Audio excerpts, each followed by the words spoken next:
All right, so Israel came to be as a nation 1948, if memory serves, but its history is a bit clouded by all this fog of war every time this goes on. Take us through it, would you, Lucas? Kind of explain the history of this nation. Yeah, absolutely. So first off, Israel and really the Jewish people came into what would have been called the land of Canaan around about 1400 BC.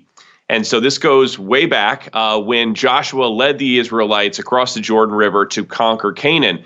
And the Canaanites were descended from Noah, and they were a cursed people according to Scripture.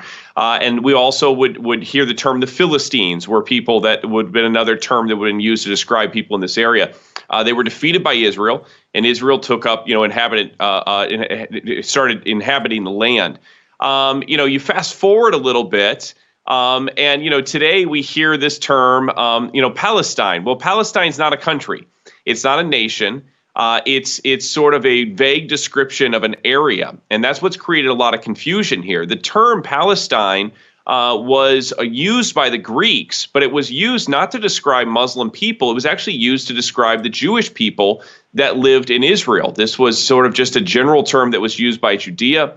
Later on, the Romans in about the 2nd century started using the term Palestine, or specifically Syria Palestinia, I believe it was, that they were using to describe this area as a way of trying to wipe out the name Judea and wipe out Israel from this, because there was a Jewish revolt that had happened that they had sort of squashed, and they started renaming this area because they wanted to disassociate it with the Jewish people.